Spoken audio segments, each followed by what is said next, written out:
language used by politicians, celebrities, journalists, and in headlines enabling violence across the UK. It's been 7 days since the Southport mosque attack. Over 400 arrests have been made. Mosques and Muslim graves have been vandalised, hotel housing asylum seekers set on fire, shops looted and destroyed, and violent attacks on people of colour.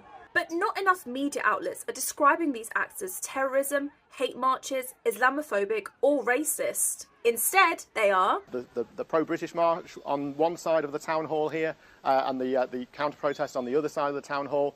Far-right thuggery. More than 150 people were arrested, this following the violent disorder in the UK towns and cities over the weekend.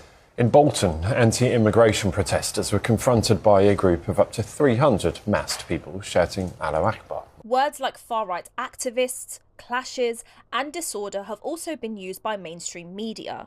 But why does this matter? Why is it important to you to use that specific word, Islamophobic? The language that they're using, "I'll stop the boats," they are telling people like me to go home. If we look at the language used by politicians and the language used by these people in these streets, you will see a direct correlation. Celebrities like Elon Musk and figures like Katie Hopkins are also being accused of fueling hate online. Just because you happen to hover your vagina over Cardiff and drop a baby out, presumably paid for by the British taxpayer on the NHS, that doesn't make your baby Welsh now, does it? Lord Davies said that the politically motivated riots were justified before later issuing an apology. Co-founder of the EDL, Tommy Robinson, has also been posting to X. He said that the Labour Party despised the white working class to over 900,000 followers. And even Elon Musk has weighed in. On X, he wrote that civil war is inevitable in response to a video from the riots.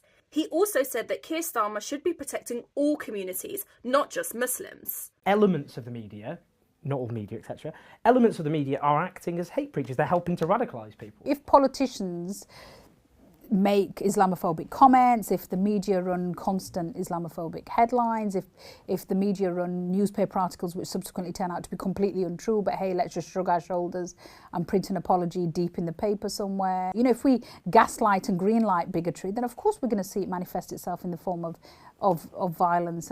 Screenshots of planned demonstrations, including times and locations, are still circulating online.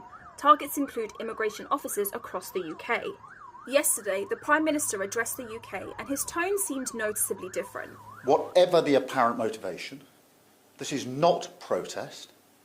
It is pure violence. I've asked for early consideration of the earliest naming and identification of those involved in the process, who will feel the full force of the law. The criminal law applies online as well as offline. But will this warning be enough to curb rioters and stop this situation spiralling further out of control?